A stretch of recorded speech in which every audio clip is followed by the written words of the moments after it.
Il était une fois un homme qui avait une barbe, mais de couleur bleue. En fait, quand le noir est très prononcé, il a des couleurs bleutées. Cet homme faisait peur à toutes les femmes. Cette couleur de barbe était tellement spéciale que cela les effrayait un peu, même beaucoup. Cet homme avait été marié plusieurs fois, et toutes ces femmes avaient disparu mystérieusement. Aussi, quand il demandait quelqu'un en mariage, en général, la jeune fille disait non. Il courtisa bientôt deux de ses voisines, deux charmantes jeunes filles, très bien établies. Mais elle n'avait pas très envie d'épouser cet homme mystérieux. Aussi, ce Barbe Bleue les invita dans une maison qu'il avait à la campagne, avec leur mère, leurs frères, leurs amis, beaucoup de monde. Il fit de grandes fêtes, les reçut magnifiquement avec des délicieux repas, des feux d'artifice, des jeux, toutes sortes d'activités qui plurent à tout le monde. Et pour finir, on le trouva plus charmant que ce qu'on pensait, et la plus jeune des jeunes filles fut d'accord et décida de l'épouser.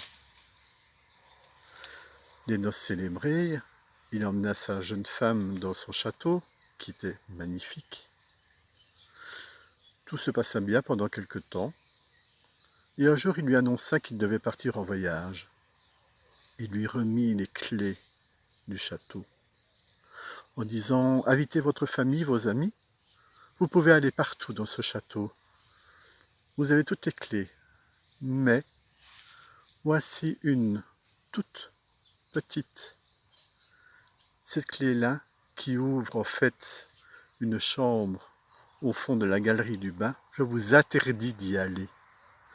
Si jamais j'apprends que vous avez osé ouvrir cette porte, vous devrez subir ma colère. » La femme promit. Son mari partit, elle invita toute sa famille et ses amis. Elle ouvrit toutes les portes et tout le monde s'émerveilla de voir autant de richesses, de beaux meubles, de l'or, des provisions à volonté. Ils s'amusèrent beaucoup, mais la curiosité, les femmes sont toujours curieuses, l'emporta sur la jeune femme. Et malgré la compagnie qu'il y avait chez elle, elle se dépêcha d'aller ouvrir la fameuse porte qui était interdite.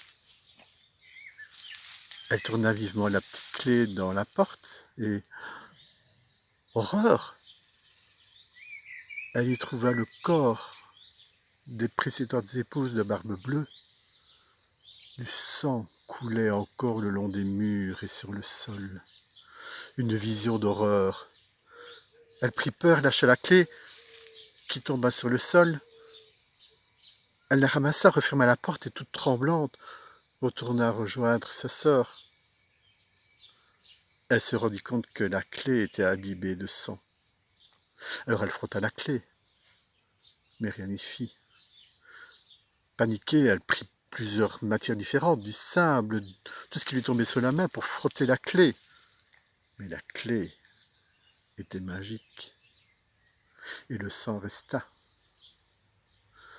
Son mari revient plus tôt que prévu, et il demanda à son épouse si tout s'était bien passé. Celle-ci, un peu tremblante, dit oui. Et son mari lui dit « Rendez-moi les clés maintenant ». Elle lui remit le trousseau. Et bien sûr, il remarqua qu'il manquait la petite clé. « Où est la petite clé ?»«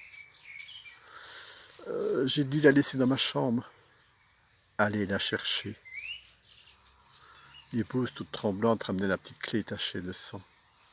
Et Barbe Bleue comprit aussitôt qu'elle avait été dans la chambre mystérieuse. Ah, mauvaise femme, je vous avais interdit d'aller dans cette pièce. Eh bien, tant pis pour vous. Vous allez mourir et rejoindre les autres femmes que vous y avez vues. Mon mari, pitié, je ne savais pas, excusez-moi, pitié pour moi. Non, vous êtes une femme indigne. Je vais vous tuer. Mon mari, s'il vous plaît, laissez-moi au moins un quart d'heure pour faire mes prières et demander l'aide de Dieu. Un quart d'heure, pas plus. Et la jeune femme s'enfuit dans sa chambre, rejoint sa sœur Anne, qui attendait aussi les frères, qui étaient soldats et qui avaient promis de passer le soir même. Alors la jeune femme demanda à sa sœur, « Anne, ma sœur Anne, ne vois-tu rien venir ?» Et la sœur répondait, « Je ne vois que le soleil qui poudroie et l'herbe qui verdoie. » Autrement dit, le soleil commençait à se coucher et l'herbe était toujours verte. « Femme, descendez maintenant, c'est l'heure !» Barbe-Bleue criait dans l'escalier.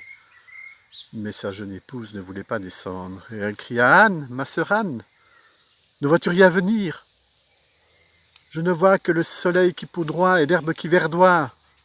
Femme, descendez, ou je monte vous chercher. Anne, ma sœur Anne, ne vois-tu rien venir? Si, je vois 2 cavaliers là-bas qui s'amènent. Ce sont nos frères, demandez-leur de leur hâter, faites-leur signe. » Mais Barbe-Bleue montait déjà l'escalier. Il enfonça la porte.